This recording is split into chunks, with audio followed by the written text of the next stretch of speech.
Estávamos nós na sala, vários jovens, uma professora, uma mestranda, e esses jovens estavam fazendo um documentário para saber como é trabalhar com juventude. Isso aconteceu dentro do prédio da psicologia. Então, pergunta vai para cá, pergunta vai para lá, perguntando sobre o lugar do estágio deles, sobre o nosso estágio de psicologia. E daqui a pouco ele me pergunta, eu, conversando no grupo, como era para mim trabalhar com juventude.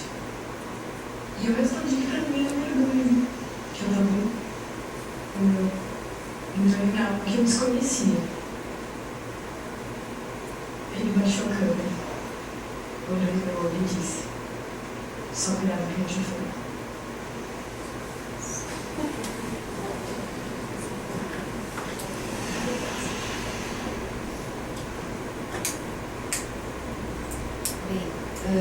Nós não tomamos esse enunciado como uma advertência. Nós tomamos esse enunciado como um convite para mergulhar. O mergulho não é fácil. Afinal, são os habitantes da Terra. Né? Mas talvez eles tivessem encalhado na Terra e precisasse apresentar um outro território que talvez não fosse tão conhecido para ele como ele apresenta.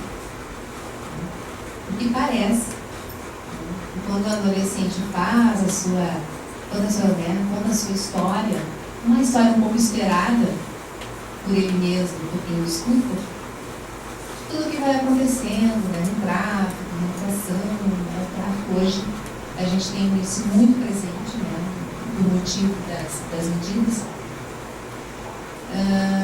e que talvez ele esteja esperando exatamente que se dê, né, diante dessa advertência, né, a dizer, não, eu vou arriscar contigo aí. Para que ele possa, talvez, contar uma outra história. Uma história que talvez nem ele saiba qual é, né, e que a gente sustente esse espaço de escuta.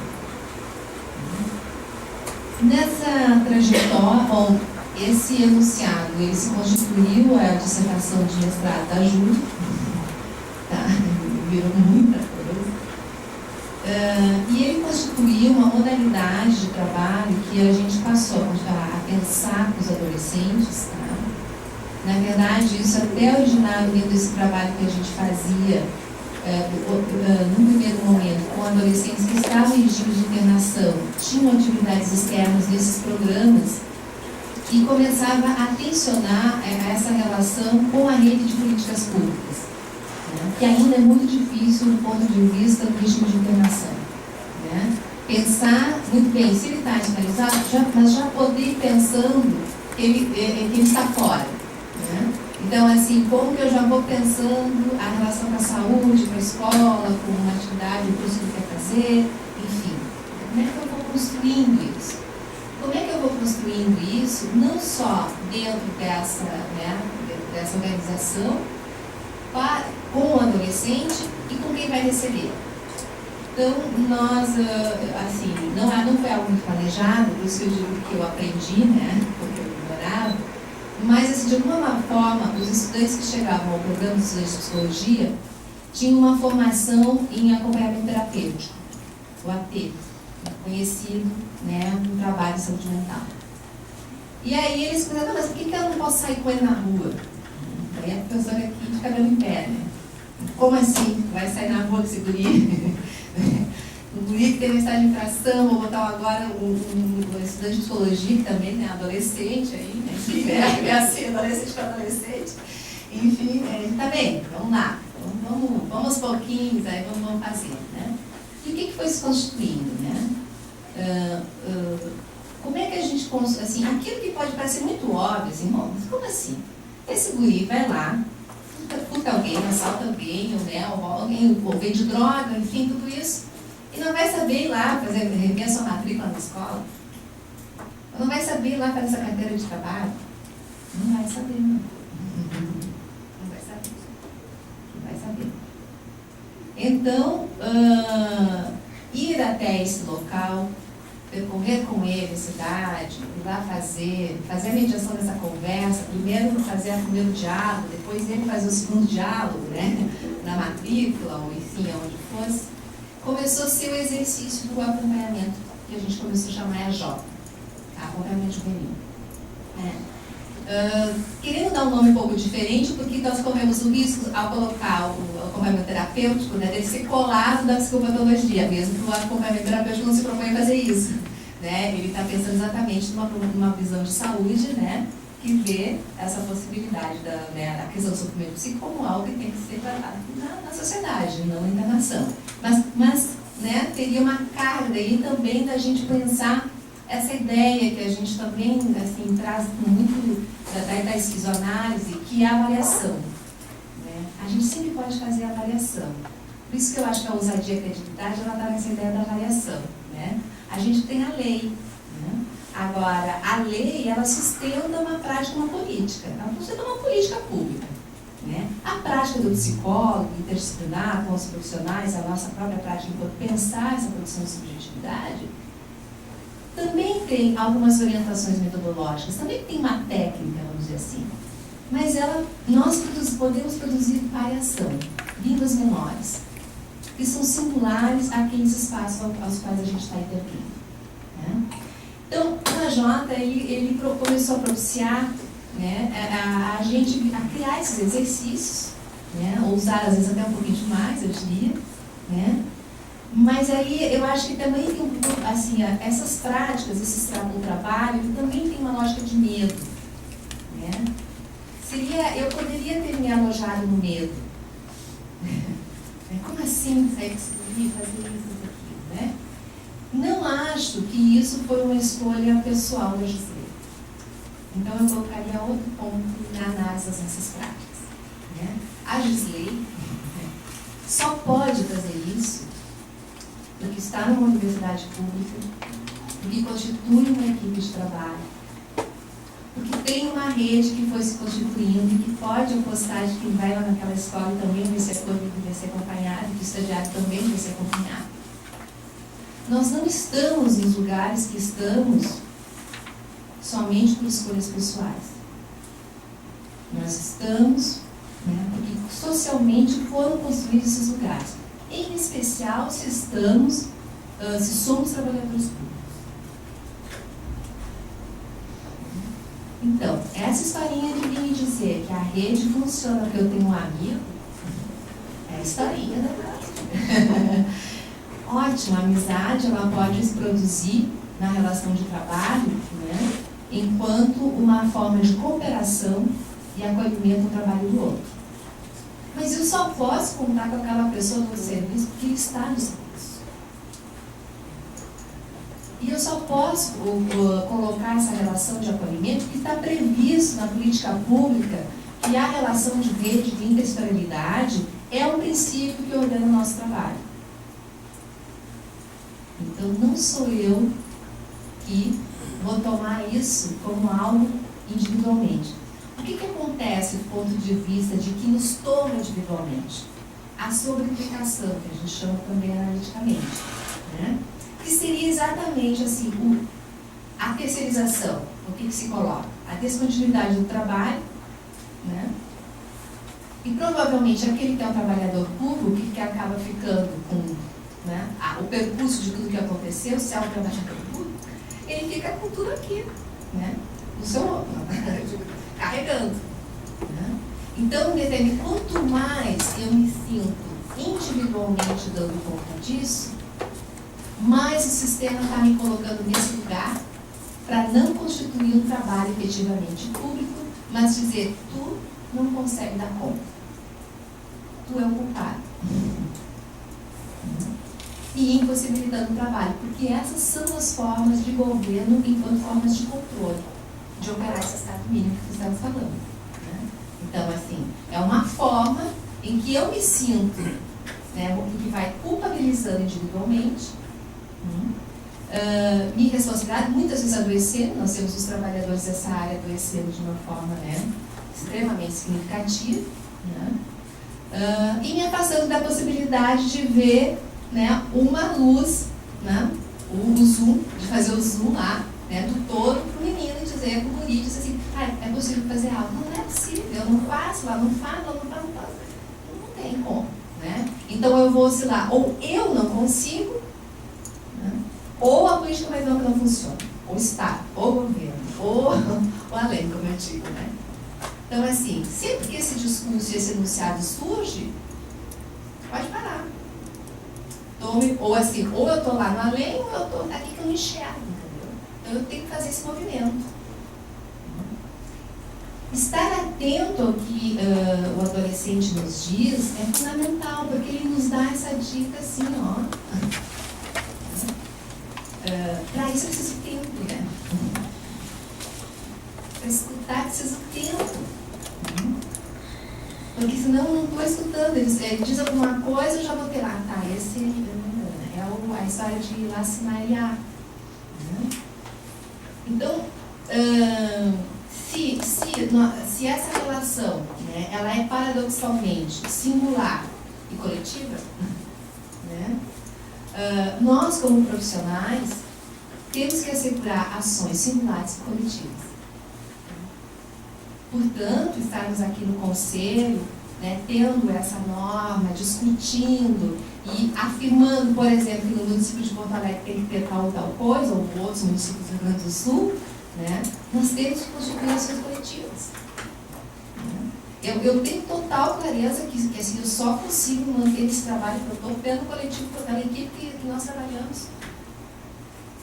Porque eu não teria essa tranquilidade para fazer isso se nós não tivéssemos as equipes que temos, do ponto de vista hoje da universidade que faz esse trabalho. Né? Nesse ponto, a amizade, ela tem uma produção, a amizade enquanto uma pós, a amizade da cidade, a amizade das relações que constituem um modo de vida, que é o que a cidade também tem nos tirado, porque nós não vivemos mais isso. As crianças não vivem, os adolescentes não vivem, nós não vivemos e assim. Então, é interessante, paradoxalmente, com a cidade de Porto Alegre, que tem tudo que a gente está vivendo, por exemplo, com essas mudanças da Copa e tudo isso que é, né, uma cidade higienizada, mas paradoxalmente também tem movimentos muito interessantes, né, de resgatar a cidade, das festas nas praças, das bicicletas, né? É interessante como isso produziu uma resistência. Então, acho que é esses os olhares, né, assim, que a gente tem constituído para poder trabalhar com esse adolescente. Então, a gente tem investido muito, assim, e escutar a gente, porque às vezes assim, bom, mas tu escutou, tá bem, tudo bem, né, tu estava testemunhando tudo isso e tal, mas resolveu, né?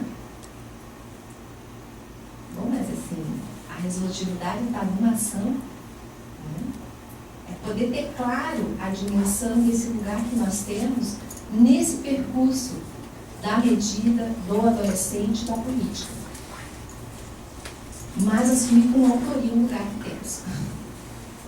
Não que ele vai dar conta de todo o processo, mas que ele faz parte do processo. E que ele faz diferença. Porque, assim, eu posso dizer, mesmo que eu tenha a lembrança desse jovem do presídio, muito forte até hoje, e às vezes eu disse, bom, mas ele está no presídio, né? Mas ele manda cartas, até hoje, para a equipe do programa. Eu fico pensando, será que tem outro alguém para mandar carta? Não sei se ele tem. Né? E a equipe, que é um programa que eu nem trabalho mais, liga para dizer, fulaninho mandou uma carta. Bom, essa é a vida, não é a vida essa do ideal, né, da essência lá colocada, da perfeição e tal, né? Mas se esse jovem puder ter um lugar de pertencimento a quem ele recorre, e se nós podemos fazer parte dessa rede de pertencimento, é isso que nós vamos fazer. Queremos mais, queremos. Mas essa constituição da referência, né, do ponto de vista do que essa escuta vai produzindo, enquanto ele poder se perceber num outro lugar, nós o percebemos também nesse movimento, né, da multiplicidade que o habita e que nos habita também de se fazer. Né? E poder pensar que, quando eu escuto um, quando eu escuto dois, quando eu escuto três, as coisas vão se linkando, né? Isso está me colocando um enunciado de avaliação de uma política.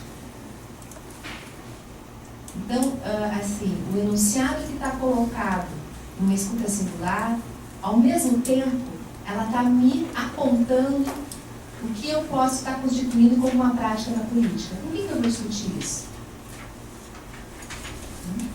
Então, território, os adolescentes estão vindo de lá, mas de novo acontece a mesma coisa. De novo acontece, não, peraí, eu vou trabalhar só com eles, quando está dizendo que, por exemplo, vou abraçar uma escola, não quer receber os adolescentes, não quer matricular. Já fomos lá, fizemos acompanhamentos, fomos juntos, a quem que a gente vai? Adiante, né? Não é uma garantia, não tem que ser assegurada a escola? Então, vamos garantir direitos. Vamos acionar quem tem que ser acionado. Para isso existem as instituições. E poder fazer isso com total clareza, não é com o professor, não é não. É assim, é um direito a estar na escola. Então, poder ter essa dimensão também das posições que nós podemos ter. O ponto de vista dessas é como, de novo, é por isso que eu tenho assim acho isso um tesouro, assim, né? É como se a gente virasse a página e dissesse assim, tá, agora é aqui que eu tenho que fazer a minha ação. Né? É um pouquinho mais além, com a escola. Não, agora é com a Secretaria da Educação. Bom, não deu com a Secretaria da Educação, bom, agora é com a promotoria. Com o Ministério Público.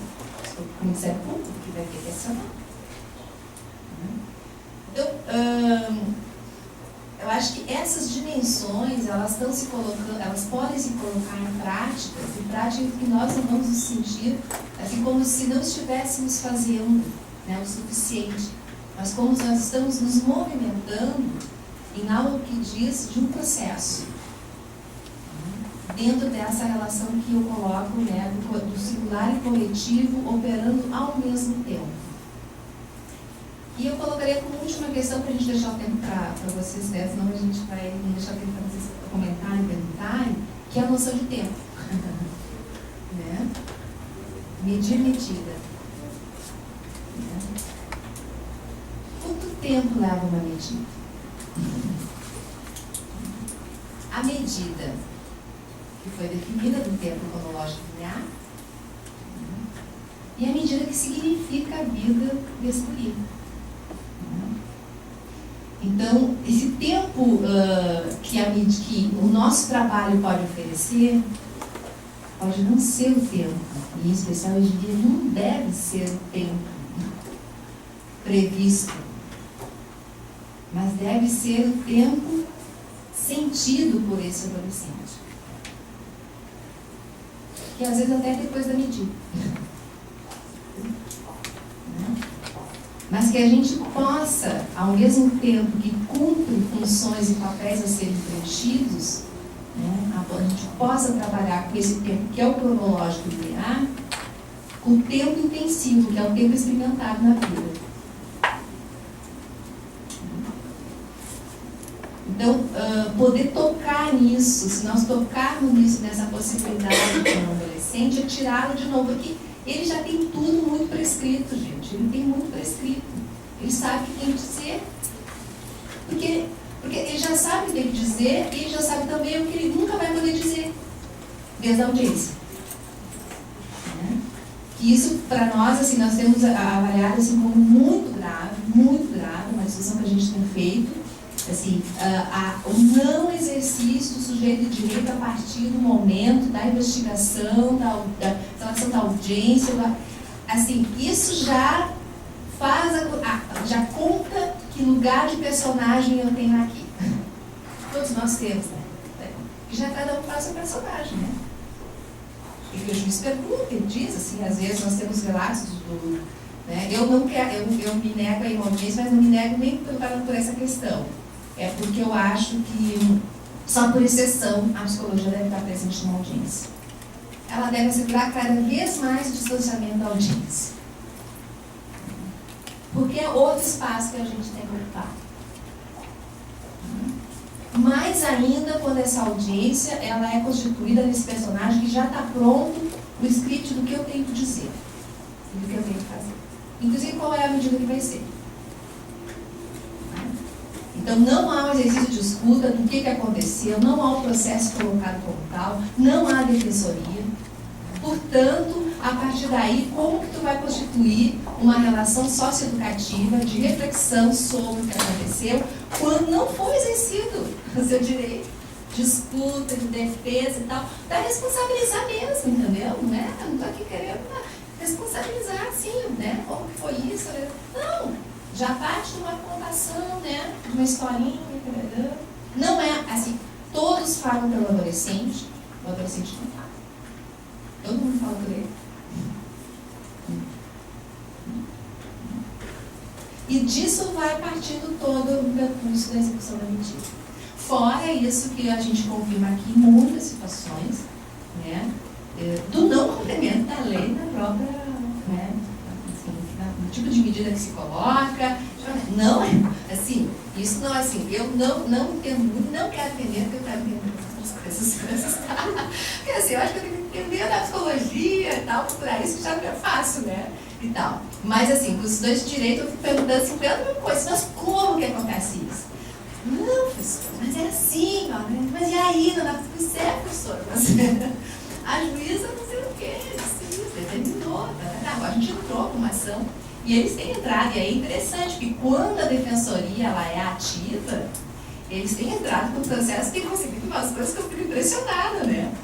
Porque... E aí tu nota, né, como é ativa, e tu nota também, assim, a relação do adolescente, como eu digo, bem por mal, né?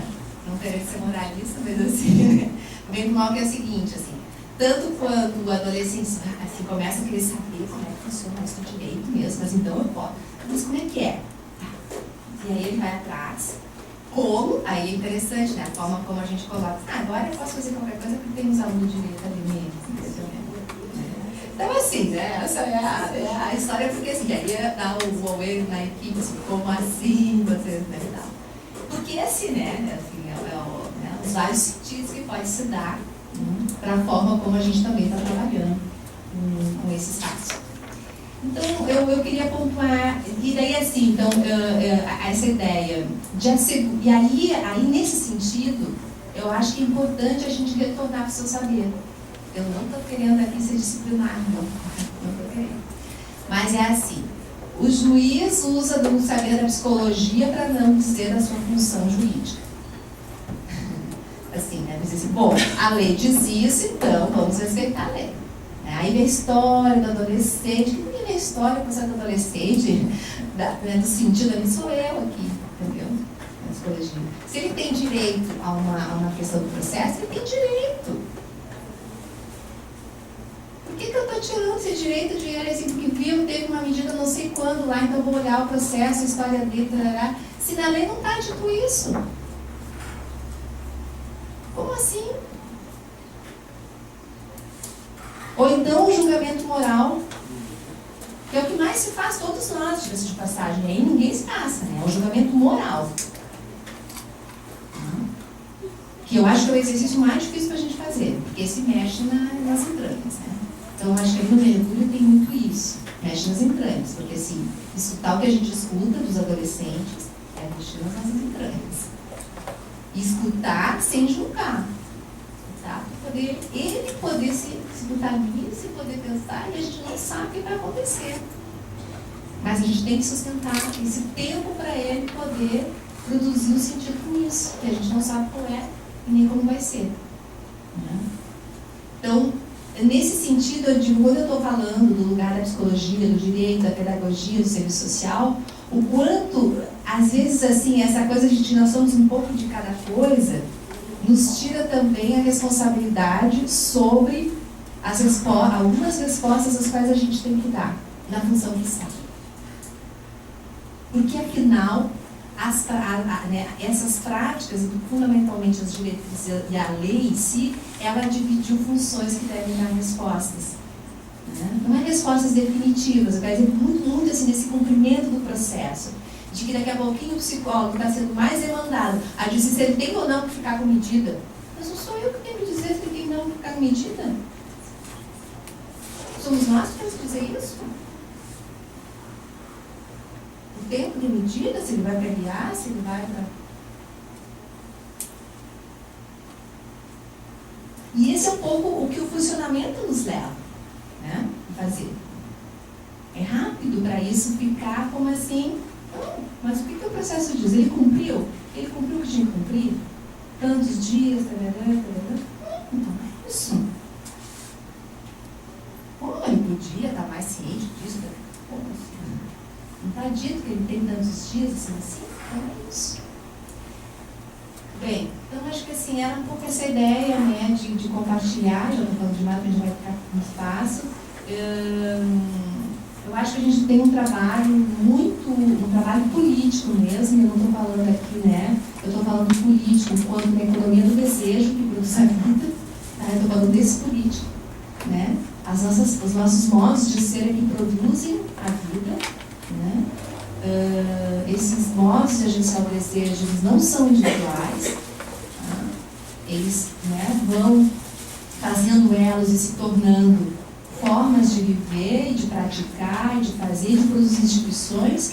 Essas instituições não vieram da lei, nós as fizemos. E talvez a gente possa olhar mais para aquilo que a gente tem inventado com ela e nem percebe que está inventando. E dar mais regime de visibilidade para isso que se coloca, eu diria, que não é nem o futuro. O futuro está aqui, no sentido de que está em alguma prática do presente, né?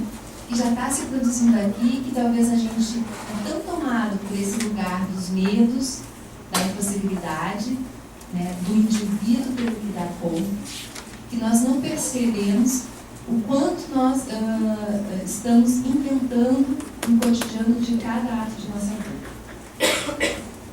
Acho que é isso, vamos conversar um pouquinho. Tá bom, obrigada.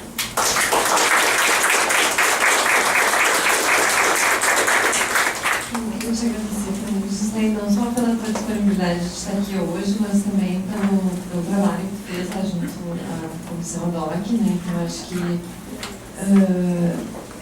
de estar nos representando também enquanto Rio Grande do Sul, né? Nessa produção também nacional.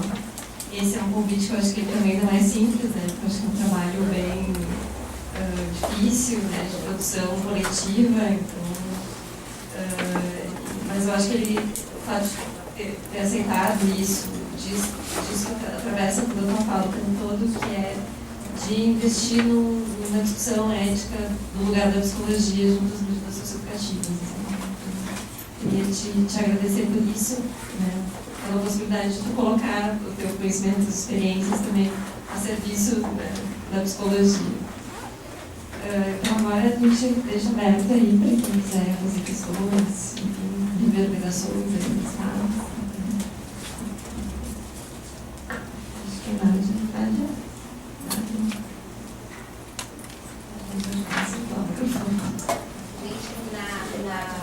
No trabalho,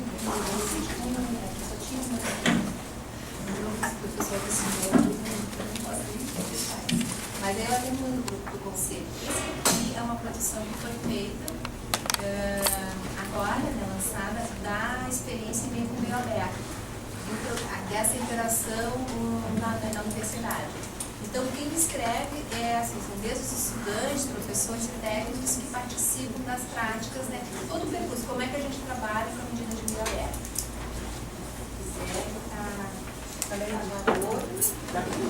A editora? Não, é mediação. É processo educativo para adolescência em conflito com a lei. Daí, para meio aberto, acho que ele é bem interessante. Assim. Ele é a experiência, tá? Ele é a descrição da experiência.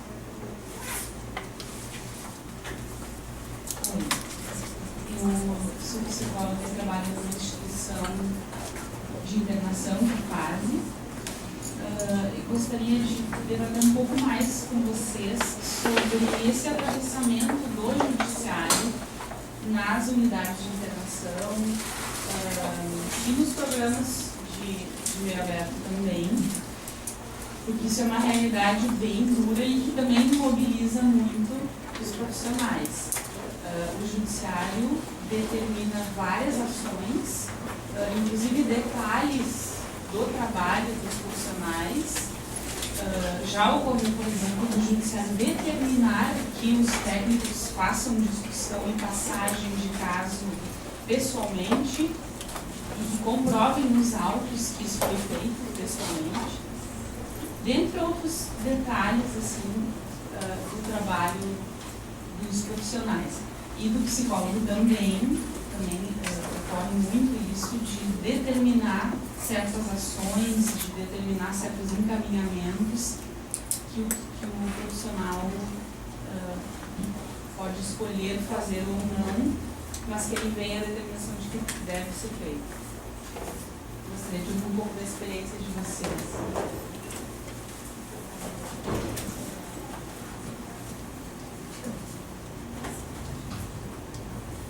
Se eu puxar mais questões aqui, a gente pode juntar mais.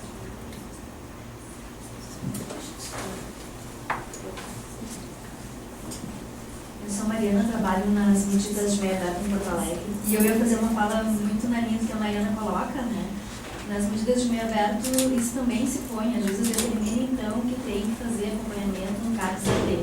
Não tem demanda para CAPS AD, nem tem histórico de dependência química, tem que comprovar que tu encaminhou, que não conseguiu a vaga, não. Mas enfim, com relação também à questão médica, assim, eu, desde que vim trabalhar nas medidas, me pergunto, porque antes eu trabalhei no programa de acompanhamento de egressos da FASC, que foi criado no Estado, e era um tipo de trabalho.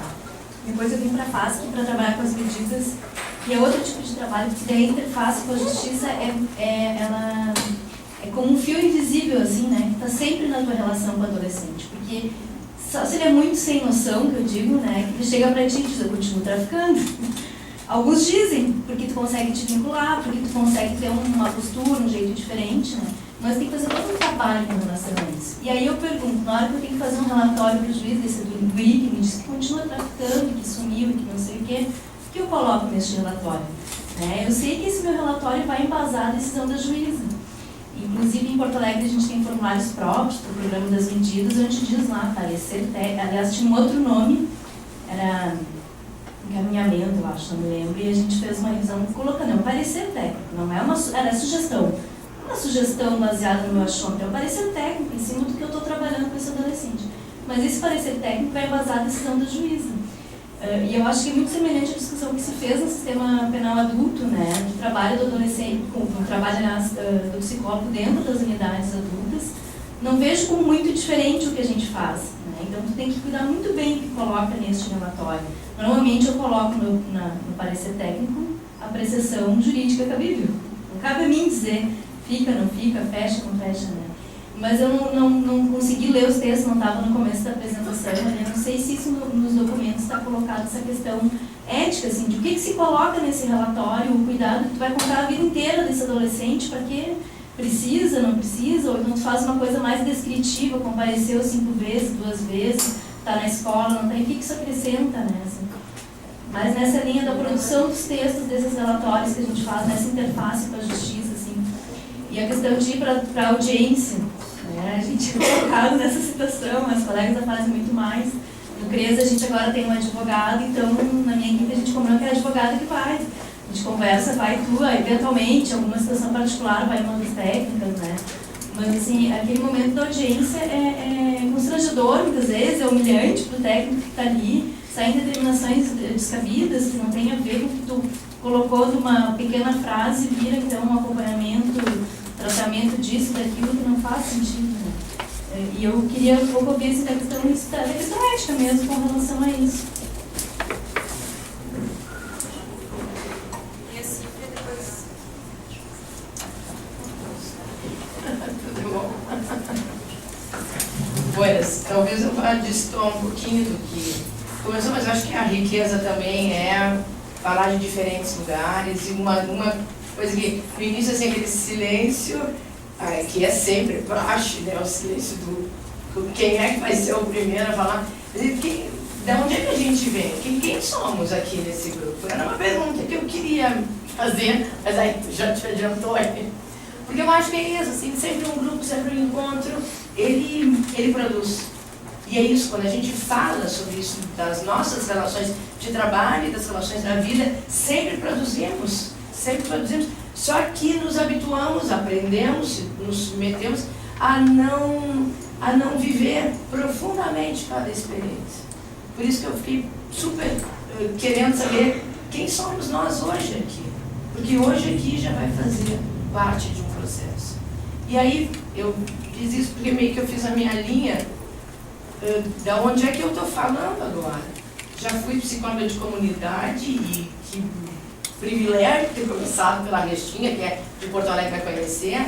Fui psicóloga de família, sempre escolhendo a política pública, né? Depois tive experiência de um SEDECA, e aí que eu conheço o Renato, que a gente fundou aqui em Porto Alegre, SEDECA Diego Braz Gomes, a Gisley. Quem era o Diego Braz Gomes? Era um adolescente que foi morto numa saída, mas pela música ele nos ensinou que a vida também existia dentro da fase, mas por uma luta dele, não por uma luta que a instituição pudesse alavancar. E aí fui indo e aqui no Crepop, vivendo esse outro lado, colando nos profissionais e perguntando como é que tu faz? O que tu vive? E era a pergunta que eu queria fazer no início. Quem somos nós aqui? O que carregamos na nossa biografia, na nossa história? Porque eles carregam biografias que a gente, às vezes, está ensinado a não escutar. O fato de não perguntar é porque o que o juiz quer saber, o que o coordenador da unidade quer saber, o que eu tenho que dizer, e não o que eu digo sobre o que eu vivi numa entrevista também. E aí queria pontuar muito, assim, nós temos um lugar de existência, eles têm um lugar de existência. Quem são eles, de verdade? O que nós falamos quando tu falava dos materiais, dos instrumentos, dos documentos, dos ofícios, dos relatórios, dos pareceres que a gente tem que produzir? Nós produzimos a partir de que lugar? De que escuta? De que escuta? Da escuta técnica, descolada, superficial, quase surda? Porque uma coisa é ouvir, outra coisa é escutar. Então, assim, e aí, gente, eu não estou dizendo assim, não estou endereçando a ninguém isso. Eu estou me colocando no corpinho de qualquer um de nós. E eu acho que é um pouco isso, e eles leem, Renato, trazem essa circulação toda, só nos enriquece, mas a gente vai ter que se juntar para se fortalecer. E aí, quando vocês falavam assim, me lembrei da higienização, é uma política. A higienização é uma política, aí dos mega eventos é uma política. Então assim, vamos limpar a cidade, vamos botar lá longe de todo mundo, quer dizer, se eles morrerem é até bom, porque daí aumenta a lista dos que não incomodam. Não interessa se estão falando da vida ou da morte, interessa que a gente não vai ter problema. Então essa é a lógica dos estados e dos governos e dos poderes que vocês trouxeram. A questão da contenção química, o Conselho mesmo fez uma inspeção pela Comissão de Direitos Humanos, putz, aí sim eu não vou lembrar, talvez 2000, essa eu estava nela, 5, não, foi, até ela sair, pode ser 7. Mas assim, ali a gente encontrou o que o Rio Grande do Sul contou sozinho, quase, a medicalização como contenção química. E ficou, e não tivemos espaço para avançar. Se trilhou algumas coisas. Estou dizendo isso um pouco para devolver para vocês todos, para nós, que é muito difícil essa caminhada, mas ela nos exige coragem e nos exige não desistir. Mas eu acho que assim, algumas coisas que podem produzir essa crença é a gente se juntar.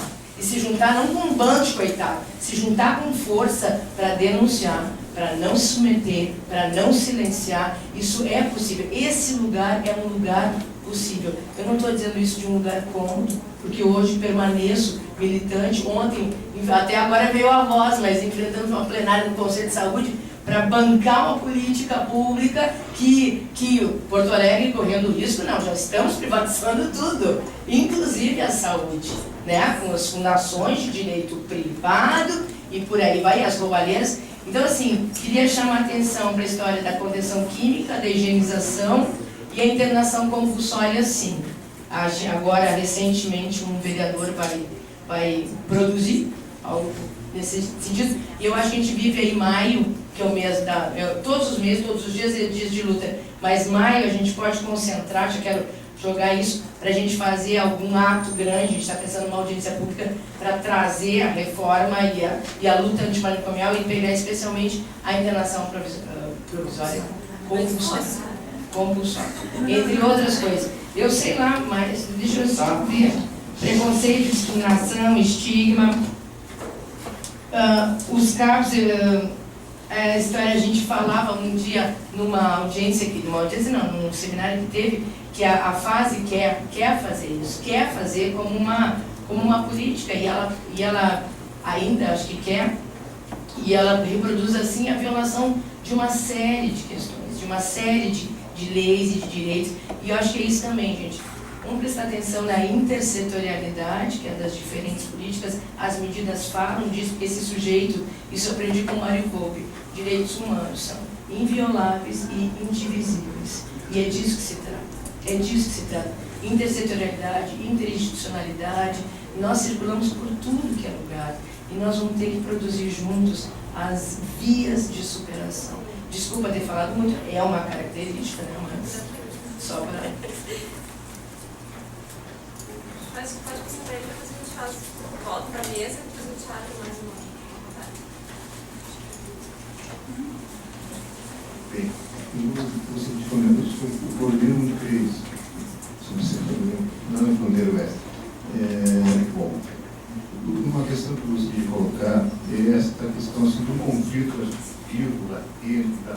É muito forte, certamente, os psicólogos vão estar assim, vão sofrer muito nesse processo, que é esse conflito entre os sinais e toda essa cultura prisional. Né? É um conflito que a gente fica no meio, um pouco ali ardente mesmo, não é fácil, né? Mas é alguma coisa que a gente não pode ficar algemado nisso também. Né? Então, embora o sistema prisional, o próprio, como eu estava colocando ali, o pessoal da justiça, acentua muito essa algema funcional. Então a gente tem que buscar meios, eu acho que a Silvia fala muito bem, no sentido coletivo, de politizar propostas, questionamentos, acho que é por aí, e tentar ver que o próprio Sinais, que é um sistema que está aí legal, institucionalizado, realmente tem implantado, porque certamente ele não está implantado, nem começou a ser implantado. Existe um sistema prisional. Então, acho que esse é um grande conflito que tem, assim, como uma dialética bem maneira de eu queria colocar para vocês. Eu acho que é essa a nossa dor constitucional, porque a gente vai ter, certamente, sofrer muito nisso aí, porque é um sistema que, por exemplo, o psicólogo, o advogado, tem que assistir, assim, cabisbaixo, de forma, assim, bastante obediente, um adolescente ser algemado, ser xingado, ser violado, e a pessoa ficar assim, todo dia sofrendo essa humilhação com o adolescente. Eu acho que isso deve vir muito, dói muito, certamente, na nossa dignidade pessoal.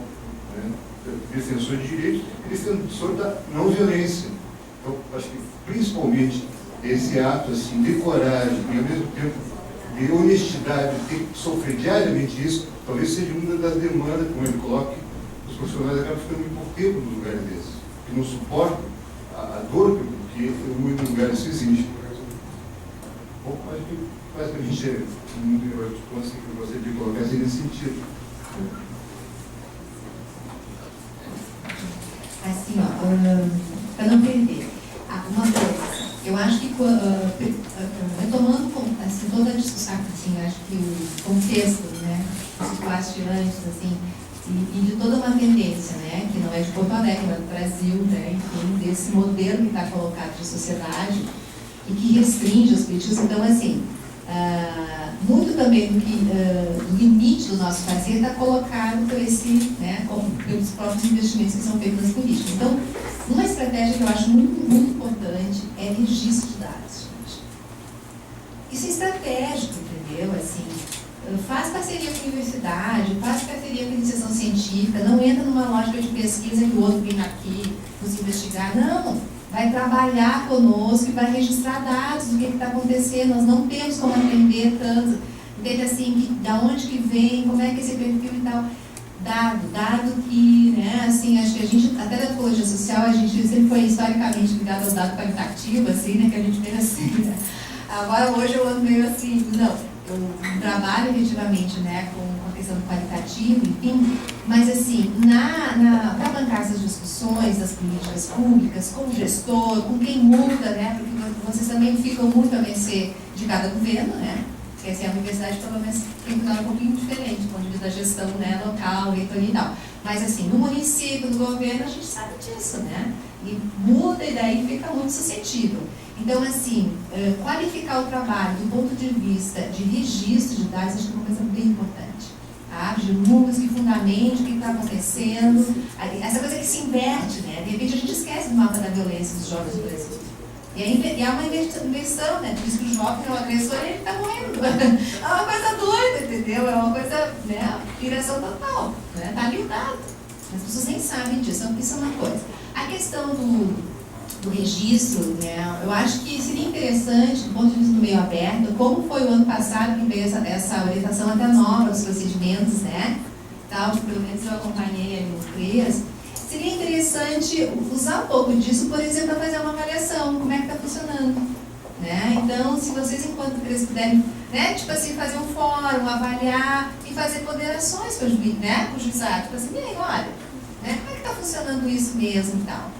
Terceira questão, o que a gente percebe? Claro que a nossa prática é muito restrita, né? Eu não posso, né? Estou colocando aqui como de volta, pensando alto, né? A outra questão é assim, o que a gente percebe também é que às vezes, pegando esse lado do juiz, aí, o juiz, bom, é o que ele descobriu que pode fazer. Encaminha para cá, se encaminha para a avaliação pedagógica, encaminha para... Assim, tem umas coisas totalmente contraditórias, mas vai fazer algo que tem né? Assim, é quase uma receita, né? Assim, né? Aí daqui a pouquinho eu vejo que no nosso caso da esquerda, o plano individual, né, quando eles estão em defensoria, eles nos convocam para a gente pensar um plano junto. E aí a gente pensa, então o que poderia ser feito com esse guri, E aí às vezes a gente vê que propõe umas coisas diferenciadas, né? E daí entra. Assim, nem a gente imagina que entra. Claro que eu sei que isso, dentro desse funcionamento do CREAS que a gente está falando isso, pode se tornar difícil, né? Mas eu acho que aí tem um pouco das estratégias. Quanto à questão ética, não tenho uma dúvida, sabe? O que eu escuto com o guri do ponto de vista, sabe, da história que ele está me contando, do processo que ele está vivendo, a gente tem as regrinhas básicas, né? Ele está em risco de vida ou ele está... Mas acho que às vezes falar o óbvio é importante. Sim, né? Mas eu digo assim, né, no sentido do que a gente vai, né? Mas nesse sentido que eu acho que nem sei se todos os profissionais lembram dessas regras. Tá, entendi, mas assim, não tem, entendeu? Assim, nós temos uma regra, uma orientação ética, um código de ética, não é nem do exercício ético, esse que é constante, né? Que a vida nos coloca, ainda mais nesse trabalho, não tem como. Mas acho que a vida é o exercício ético na existência mesmo, mas assim, tem uma regrinha ali, né? E tem um impasse, eu acho que é um impasse, até retomando um pouco a licença que eu fui taxativa, assim, de saber de um e outro, assim. É difícil, né, gente? É difícil exatamente porque o nosso saber é muito usado, né? Ele é manipulado, né? Usado, ele é manipulado. Então, tem um lado que a gente, assim, que a gente gostaria de estar compondo, né? Pensando de uma maneira interdisciplinar para pensar a situação, mas quando tu vê, aquela coisinha que tu disse lá foi usada, assim, da maneira mais... Né, fora de contexto, já transformou aquilo no diagnóstico do guri, aí o guri já vai ficar pensando, viu que é psicóloga, né? Assim, é uma coisa, né? Então, assim, estratégia. Eu acho que isso é mais estratégia, né? É infeliz isso, eu acho. É estratégia mesmo, né? Que fins pesados, qual é o juizado, qual é a juíza, como é que vai ser, né? Claro que eu também digo, a gente está numa posição que é diferenciada porque a gente não está na transição de você, né? Que eu acho que tem pressões de outra natureza, tem a política que está instituída pelo gestor que está no momento. Bom, tem pressões assim, olha, eu acho que é um trabalho realmente de vocês assim, de muita exigência, né? Do ponto de vista da saúde mental mesmo, sabe? Eu acho isso, assim, esse trabalho dele, para quem percebe a institucionalização onde se coloca, né? Então, eu acho que tem que criar alguns dispositivos, assim, né, para o próprio trabalhador. Eu acho que, assim, do trabalho em equipe, de ter quem se escuta, de relações de interface com outras organizações que possam criar estratégias de problematização sobre isso, né, assegurar as condições de trabalho. Eu acho que as relações sindicais de trabalho também são importantes, né. E do ponto de vista, o quanto o Conselho pode assumir esses espaços de discussões que a Silvia está dizendo, né, e fazer posições em outras, né, que acho que já foram feitas em alguns momentos assim, em outras instâncias, né, com essas organizações, falando do lugar do psicólogo, né, enfim, não só da psicologia, que dá para fazer isso numa relação intersetorial com a ciência social, com pedagogos, pensar uma estratégia de debate nesse sentido. Dizer que, assim, não tô, assim, foi retomado o grupo de trabalho do programa operativo, né, das ações de saúde da Fundação de Atendimento Socioeducativo. Algumas parcerias foi chamada para, a UTS foi retomado o grupo. Né? Na última reunião a gente solicitou então que fosse feito um diagnóstico como é que estava cada casa, até se ela atendia aquela normatização que as casas têm que, né, atender do ponto de vista do atendimento em saúde, desde o espaço físico até o atendimento em saúde mental, no sentido das equipes e tal. Então, só para, acho que é um espaço de quem faz parte tem que problematizar essa outra questão do atendimento em saúde mental institucionalizado. Né? Foi retomada agora, faz um mês, então é um grupo interinstitucional para atualizar esse plano de execução das ações de saúde, medidas de internação e semi-liberdade. Bom, daí eu vou deixar para o advogado falar da interferência jurídica. Falar mal, né? Olha, eu tenho boas... Seguinte, nós estamos num processo de ampliação dos circuitos de judicialização da vida.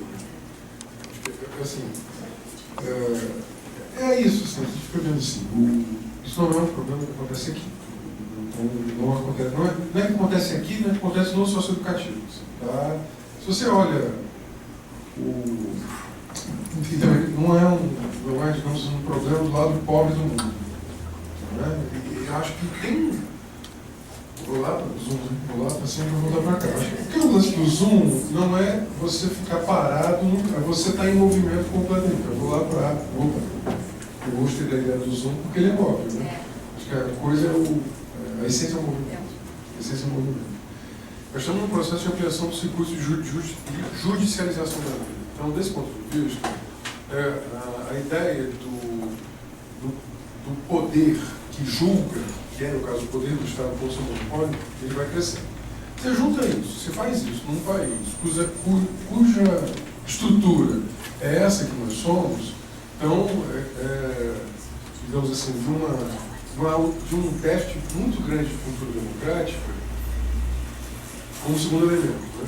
Em que o lugar do monopólio do Estado, e esse monopólio do Estado é utilizado pelo juiz, e se junta com uma terceira variável, que ele está julgando a vida daqueles que não têm voz política, não é? Qual é a voz política? Do ponto de vista do sujeito social, adolescente em conflito com a lei, quais são as possibilidades dele tornar-se sujeito político? Né? Sujeito social e sujeito político não necessariamente ocupam o mesmo lugar na história. Então, a possibilidade desse sujeito social firmar-se como sujeito político depende de muitas variáveis, inclusive dele, dos programas, das possibilidades de relação. Então, esse sujeito político é um sujeito político invisibilizado, massacrado, né, estigmatizado.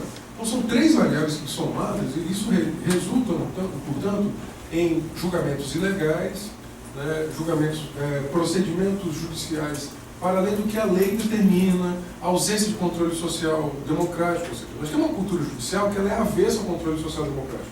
Eu prefiro utilizar controle público democrático, certo? Porque a ideia de controle social é muito utilizada na literatura e no meio da militância política. O controle social das políticas e tal, mas a expressão controle social ela tem outro significado. O controle público democrático das políticas, inclusive da política judicial, é uma novidade no Brasil. Assim, a reforma do judiciário, né, pela emenda 45, né, foi a instituição do CNJ, o julgamento agora do STF, tanto é que a Associação dos Magistrados Brasileiros está querendo retirar atribuições do CNJ, né, porque acha que o CNJ, né, tem poder demais na vida dos juízes, né, a autonomia da atividade judicante. Então, esse tema, ele está vinculado necessariamente à ideia do próprio, qual é o limite do governo judiciário. Ou seja, quem é que faz o controle público do juiz, da atividade desse juiz? Vou dar fazer duas considerações. Uma primeira é que a lei, nesse ponto, está a nosso favor. Se a lei determina, né, que há possibilidade de monitoramento permanente dos programas, é necessário ter estratégia, colocar que no desenvolvimento do programa está havendo, nós temos que escrever isso. Aí o Guimarães Rosa diz que a vida é da gente coragem. Né? Nós temos que escrever essas coisas no monitoramento do programa. Não estou pedindo para ninguém ser kamikaze, eu sei do que vocês estão falando. Eu sei que enfrentar individualmente, solitariamente, eu não estou fazendo aqui elogio do kamikaze. Né? O momento histórico não é esse. Né? O momento em que nós ficamos vivos, e juntos e unidos. É isso. Né? Autoconscientes e auto-organizados. Deste ponto de vista, é necessário utilizar a estratégia. Existe uma estratégia legal possível. Né? A 12.594, a lei do SINASE, ela determina um rito de monitoramento do programa. Portanto, é possível. E mais, esse monitoramento é externo. Ele é externo. É necessário, portanto, que ele compreenda que no circuito aplicação e execução, a execução está sendo, né, sofrendo interferência da, digamos assim, da instância de aplicação. Então, nós precisamos ter essa estratégia. Em algumas situações, de fato, vamos ter que utilizar as instâncias criadas pela reforma do judiciário, inclusive. Né? Dentro do CNJ, não sei se vocês sabem, às vezes a gente... Né, dentro do CNJ tem um departamento específico sobre medidas socioeducativas. Vocês sabiam disso? Dentro do CNJ existe um departamento específico para medidas socioeducativas. Nós temos que aprender a dialogar com esse departamento. E que medida, ou seja, nós podemos utilizar este departamento no interior do Conselho Nacional de Justiça para dialogar sobre isso. Porque esse não é um problema que eu estou ouvindo aqui. Existe um temor reverencial ao judiciário.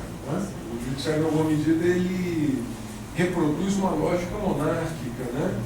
Homens sóbrios, internos sóbrios, não necessariamente isso reflete uma moral puritana, no sentido, né?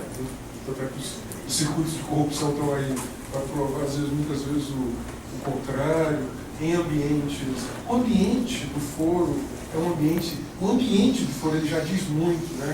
Quem está lá, como são vestidos, toda a ambiência. Eu sempre achei que o foro ele é necessariamente um lugar em que o poder ele extrapola pelas paredes, né? Ele está ali, está vazando, né? O poder judicial pelas paredes, né? Então o rito todo é esse. Portanto, eu creio que é estratégico nós utilizarmos os sistemas de monitoramento e as estratégias correcionais já previstas pela emenda 45, na reforma do judiciário, para tentar lutar por uma nova cultura do governo do judiciário. Terceiro, repetindo, não queremos ser, longe de mim, desejar que alguém seja kamikaze.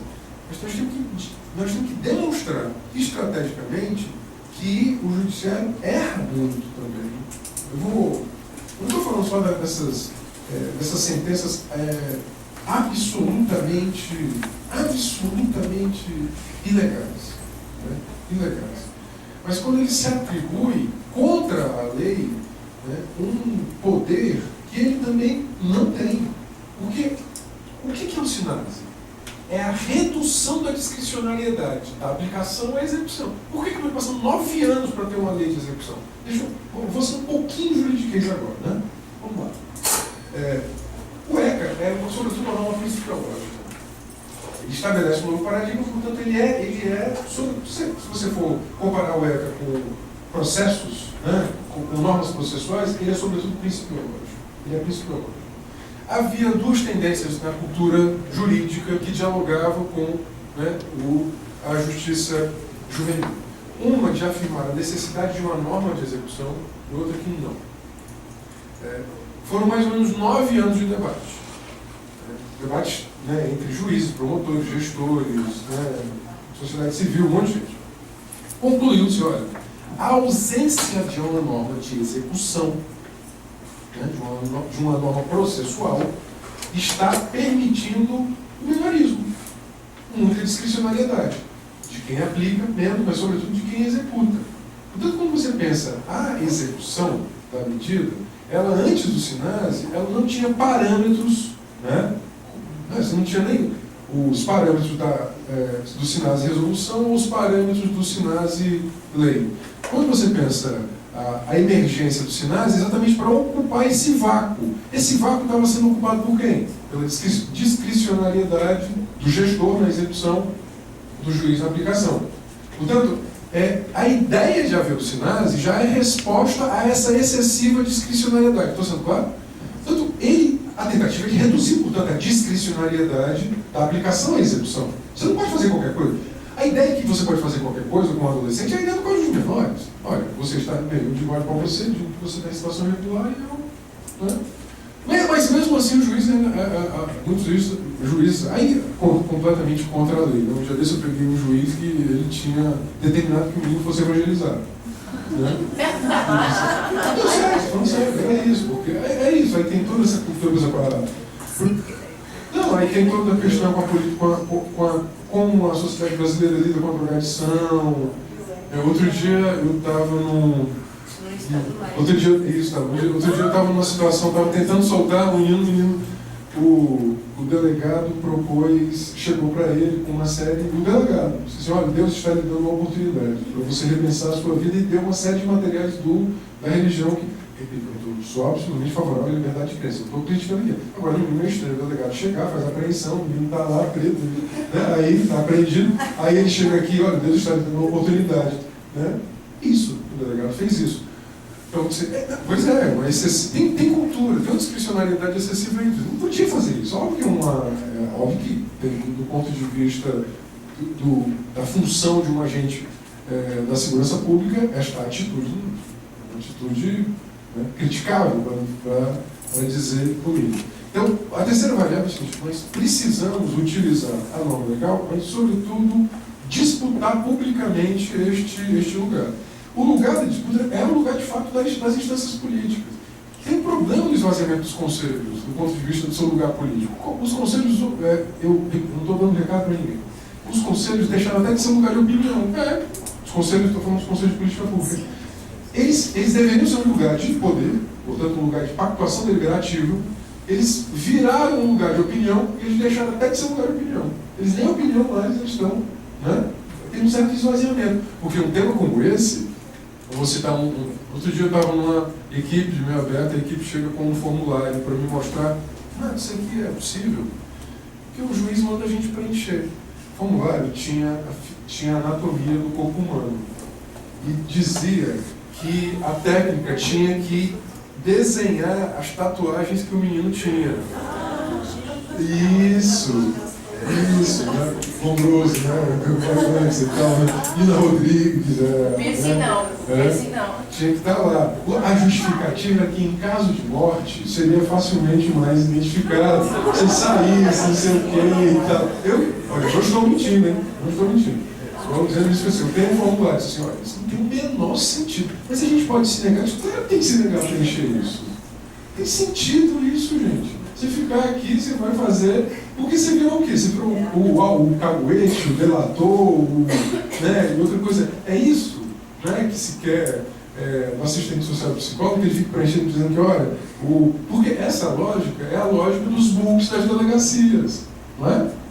Ele tinha uma tatuagem de dragão no braço. Bem, se você vai para a zona sul do Rio de Janeiro, eu acho que 10% da população masculina deve ter uma tatuagem. É claro, né? Então, assim, tinha lá. Ou seja, isso aí já era, assim, extrapolação do negócio. Eu disse, olha, se negue, você não pode fazer isso. Leve para o conselho, leve para a coordenação do programa. Esse procedimento não é um procedimento que não tem nada a ver. Porque é o seguinte, aí vamos para as ideologias jurídicas, né? Bem, direito socioeducativo não é direito penal. O problema é que você reproduz no direito penal as ideologias penais. Né? Você tem chamado o direito penal do autor, né? Portanto, você sanciona pelo que o cara é, não pelo que o cara fez. Aí entra, pronto, a ideia do direito penal do autor. Por que o parecer técnico da psicóloga ou do assistente social é importante para esse saber? Porque justifica que ele... Aí o problema, aí me permita, a ideologia jurídica do direito penal do autor, ela não é só do juiz. Porque o profissional do campo civil, ele também entra e ele diz, olha, não tem, em razão da sua vida pregressa, não tem condição de voltar ao convívio social. Aí, quem sentenciou, aí o juiz diz, olha, o psicólogo está dizendo que ele não, em razão da vida pregressa, não tem condição de voltar ao convívio social. Se ela disse, eu também digo. Né? Ela é isso. Ou então, por exemplo, o menino chega para mim e diz assim, não, porque a tia perguntou se eu fumava maconha. O que você disse? Eu disse que fumava maconha sim, tal. Aí tá lá, eu fui ver um parecer técnico da tia. Usuário de droga. Né? É isso. Então, a ideologia jurídica não é do técnico, em direito, do juiz. É claro que ele é a encarnação do poder, mas ela se espraia. Portanto, é um lugar de crítica, esse que a gente está fazendo, mas é um lugar de crítica, né? De como é que as ideologias penais, elas são, nós as absorvemos. E mais do que isso, assim, por exemplo, isso não acontece só no socioeducativo. Isto é pior, né? Por exemplo, no atendimento à vítima de violência sexual também, nos centros de referência, a produção de documentos técnicos obedece à lógica não do atendimento, da restauração da dignidade da vítima, mas sobretudo da sanção do autor. Então, assim, você produz, ao invés de você produzir um atendimento, você está produzindo sobretudo informação ao judiciário. Então a vítima vira fonte de informação do judiciário. Né? Isso dentro do crédito. Você diz assim, o que você está fazendo? Estou produzindo aqui um documento para o juiz. Mas para quê? Para saber se houve ou não a violência sexual. Sim, mas nesse momento aqui, o seu lugar não é de auxiliar, de investigativo do judiciário para produzir prova para o judiciário. Você tem que fazer outra coisa. É uma demanda ali da vítima. Ela não está querendo outra coisa. Não é saber se vai virar prova ou não. Então, assim, me parece que tem essas questões, porque senão a gente pensa que necessariamente esse lugar da ideologia é o lugar do juiz. Né? Olha, eu posso estar ferindo aqui algumas suscetibilidades, mas o ambiente aqui é muito de confiança. Eu já vi mais psicólogo, mais assistente social, mais positivista, mais legalista do que o juiz. Muito. Por quê? Porque, inclusive, né, é uma relação de poder, né, que justifica, que diz, olha, eu só posso fazer isso porque a lei diz que eu tenho que fazer isso. Então você acaba, se a necessidade de ousadia e criatividade, e aí eu pergunto, eu justifico a produção de obediência. Vamos pensar assim, nós temos uma sociedade produtora de obediência, né? A sociedade é completa, o capitalista burguês, ele só se sustenta mediante a produção de obediência. Ele não produz só violência, ele tem que produzir obediência, porque se ele produzir só violência, é insuportável também para a própria gestão do sistema. Ele tem que produzir obediência a todo momento.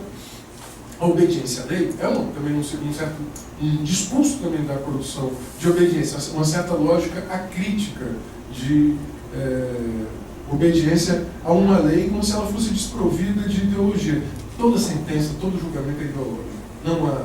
Toda motivação de julgamento é uma motivação ideológica. É motivado por tudo que você pensa, sente, viveu, né? E como é que você compreende o mundo. Isso é dentro do judiciário, que é o lugar do julgamento de Estado, fora do judiciário, que é o lugar de outros tipos de julgamento. E muitas vezes você acaba reproduzindo uma certa lógica. Né? O positivismo dogmático tradicional, porque é um lugar de conforto. O lugar da produção de obediência, que é o lugar da obediência, também é um lugar de conforto, né? Se eu faço lá, se eu obedeço e preencho na anatomia do adolescente, onde ele tem tatuagem, e digo que faço isso porque o juiz pediu, e que o juiz faz isso porque para o bem do adolescente, e aí eu finalizo com isso. As ideologias, essas todas, elas são feitas em nome do discurso protetivo. Nenhuma delas, nenhuma dessas ideologias penais, e de produção de obediência, elas são feitas com um discurso explicitamente de controle de disciplina. É em nome da proteção. O grande problema, por isso que eu falei da refuncionalidade menorista, é que todo o aparato que em tese seria para interdependência, indivisibilidade, né, e universalidade dos direitos, ele é utilizado, ou seja, em nome da proteção, você faz uma série de crueldades, brutalidades, em nome da proteção. Né? Não. Olha, tem um juiz no Rio de Janeiro, isso eu vou falar, ele está aí, que é gostado. Normalmente estou escondendo aqui os autores dos milagres. Teve um juiz no Rio de Janeiro que disse que internar é um ato de amor. Internar é um ato de amor. Internar é um ato de amor. Você não vai embora. Eu não quero ser amado assim. Só internar é um ato de amor. O juiz, ou o juiz. Não, só um de amor. Amor de amor, de outro jeito. Tu está endereçando ao guri? Claro! Não, ele pode ter, ele está endereçando a outra. Isso, internar não era um juiz que a gente pensa, não, poderia estar aqui nessa tarde discutindo com a gente. Era um juiz cuja trajetória era de muita vinculação com os movimentos também. Com os movimentos também. O problema é que tem uma confusão de fato. Em nome da proteção, restringe-se a liberdade, em nome da proteção você avilta o sujeito, em nome da proteção você subalterniza o sujeito, em nome da proteção você tem que classificar, disciplinar, você tem que ampliar. E nós temos aí o seguinte, nós temos que recusar, não tem outro jeito. A vida quer coragem, aí o Guimarães Rosa de novo. Então, nós precisamos, agora essa recusa não pode ser kamikaze, solitária e individual. Tem que passar pelo Conselho de Direitos, tem que passar pelo monitoramento do programa que está previsto no SINASE, tem que passar pelos circuitos de reforma do judiciário, mas tem um lugar que eu acho que tem que passar também, pelas escolas profissionais. Existem várias experiências do SINASE que já estão mais bem consolidadas. Por exemplo, o uso da algema que a gente colocou aqui. É sim, constitucional. Sim, mas é comum, é corriqueiro. Em algumas partes do Brasil ainda é, outras não também. Selar, por exemplo, trancafiar a sala de aula. Isso não é. Algumas cidades do Brasil, algumas unidades no Brasil ainda dão aula com cadeado na sala, outras não. A gente chegou num nível de complexidade que a gente precisava um investimento muito grande para catalogar, investigar, analisar. E a gente tem que afastar a presunção do absoluto, né? Assim, tem experiências muito contraditórias. Às vezes você chega numa unidade, num programa, superlotado, denúncia de tortura, o projeto pedagógico é ótimo. Impressionante. Tem umas confusões. A vida é confusa, né? Tem umas. Então, assim, você chega na unidade, estrutura física maravilhosa, democrática, não sei o que, não tem projeto pedagógico. Né? Não tem. Então, assim, tem umas. Algumas permitem maior presença, voz do adolescente, outras não. Aquele ritmo norte-americano, né, de baixa cabeça, não fale, mas a estrutura física está toda aqui, está perfeita, não há tortura física, mas tem uma anulação do indivíduo. Então, assim, e hoje a gente está falando, no caso da privação de liberdade, a gente está falando de quase 2 dezenas de milhares de pessoas, não é mais algo. Né? Estamos falando de quase 20 mil pessoas, estamos falando de um grande contingente. Se a gente vai para o meio aberto, a gente está falando de um enorme contingente que a gente não sabe, a gente hoje não sabe nem quantos estão no meio aberto no Brasil. Judiciário não sabe. Não, ninguém sabe. Ninguém sabe, não é só o jeito, ninguém sabe. Não, porque não tem, nacionalmente não se sabe. Por quê? Porque como os dados dependem do respondente, né, e no caso é o município, né, que deveria ter uma coordenação nacional, é o que diz o CITAS, né, coordenação do Programa Socioeducativo Estadual, tem que dialogar com as coordenações municipais e tal. Né. Você deveria ter, mas nem todo mundo. Então você tem, às vezes, gente que está. Você tem município que tem programa, você bota um 0 lá, porque ele não respondeu. Né. Vai ver, às vezes tem 50 minutos, você não sabe. Agora é isso. Então tem essa coisa. Estou me estendendo demais e não quero. Só terminar com a coisa desse circuito da produção da obediência. E que nós temos que fazer um exercício permanente de recusa a partir de nós mesmos. Quando eu falei das escolas profissionais, as nossas escolas profissionais, vou falar do direito, tá? Em direito, elas estão muito longe do sistema socioeducativo, mas estão muito longe. Né? Desse cotidiano. O juiz e o promotor defensores chegam perto de uma vara de infância e juventude, muitas vezes, é tudo inédito. Concursado, nomeado, convocado, é tudo inédito. Tudo inédito. Problema. Aí quando no ineditismo, e aí tem o lugar do poder. Eu não posso revelar a ignorância. Por exemplo, o lugar da regulação da ignorância é um lugar que poucos podem ter, entre aspas. Um privilégio que poucos podem ter. Porque você não pode, um juiz não pode revelar que não sabe. Ele não pode revelar que não sabe. Ele é defeso a ele, é proibido a ele revelar que ele não sabe. Porque ele é um lugar do monopólio do poder. Por exemplo, eu já peguei juiz, assim, na hora, eu disse, olha, está errado. Não, ele se toca que está errado, mas ele não pode. Aí ele fica, não sei o que, grita e tal. Dá pena às vezes, porque assim, cara, você não, porque o cara está errando. O cara está errando na sua frente. Você disse, demonstrou que ele errou, ele sacou que ele errou, mas ele não pode. Ele não pode voltar, né? Então, assim, é isso. Então, assim, nós temos um problema também nas nossas escolas profissionais em relação a essa, né, a formação adequada. Olha, rapidamente, permite aí para os estudantes de direitos aí que vocês conhecem, né, que são centenas de milhares no Brasil, né? Se eles sabem que tem uma 12.594, que tem uma lei de SINASE, que tem um SINASE, né? A gente estava recebendo esse grupo da ONU anteontem, né? E antes de conversar conosco, eles conversaram com as instâncias de Estado. E o relator confidenciou como uma representação da defensoria não tinha a menor ideia da diferença entre o sistema interamericano de direitos humanos e o sistema global. Para um advogado de direitos humanos militante, essa é uma diferença óbvia. Olha, eu posso utilizar o sistema global de direitos humanos independente de... Pois é, ou seja, são coisas... Não estou falando de grandes concepções, grandes dilemas, ideologias jurídicas. Estou falando de saber onde as autoridades dormem. Né? Essa coisa. Então tem um problema. Eu estou falando de um profissional, portanto, que está recebendo R$20 mil do Estado brasileiro e, né, fez concurso público, foi recrutado. O recrutamento, esse é um grande dilema hoje para o sistema também, as formas de recrutamento. A gente pensa pouco sobre elas. Como é que a gente recruta os profissionais? No caso dos profissionais do campo judiciário, Ministério Público e Defensoria, o recrutamento é via concurso público. Né? Em outros programas, no caso do Executivo, em situações de terceirização, o recrutamento ele é uma seleção pública quando não é indicação, né?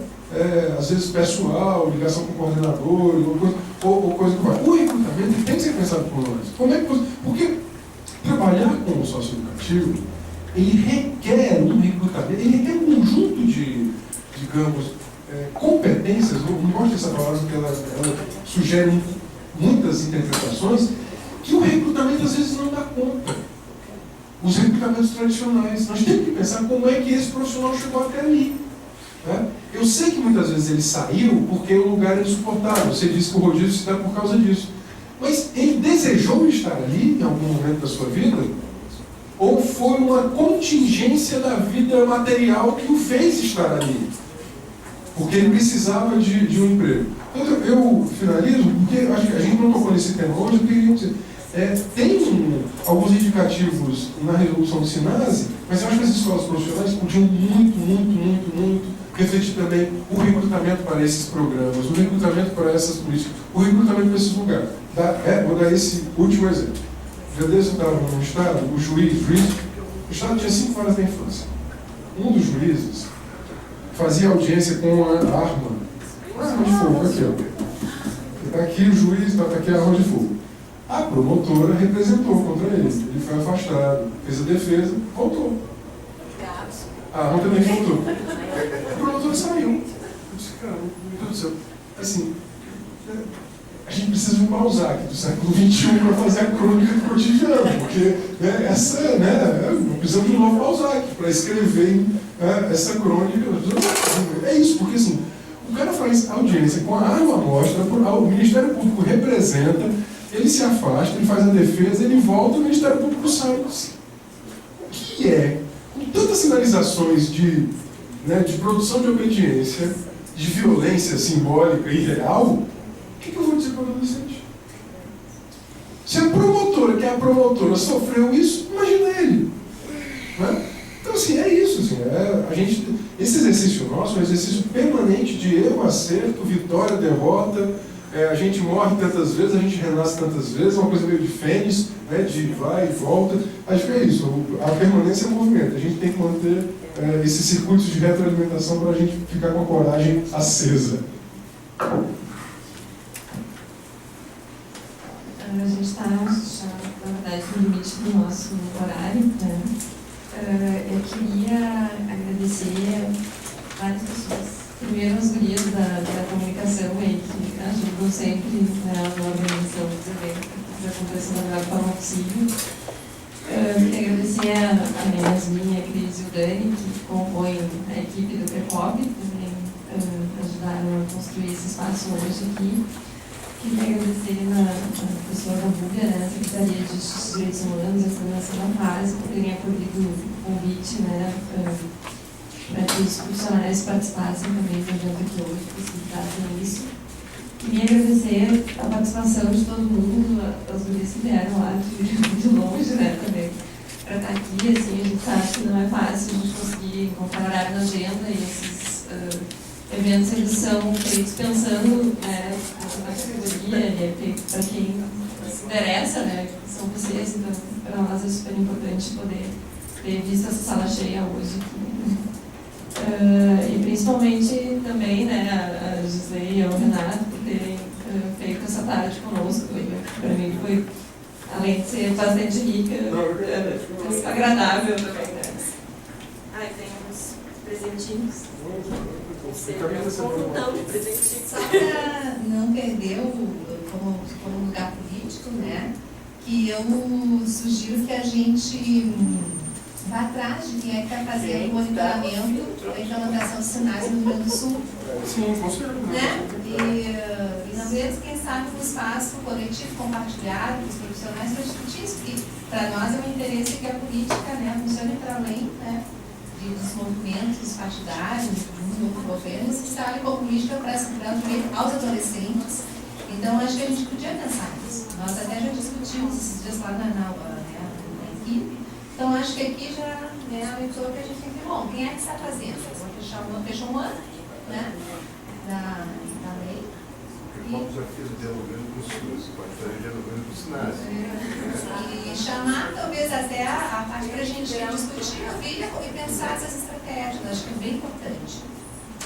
Ó, estou por aí, gente. Fica o convite da Gisele. Só queria fazer uma fala bem rapidinho, assim. Eu acho que é importante o conselho do PECOB estar sabendo, né?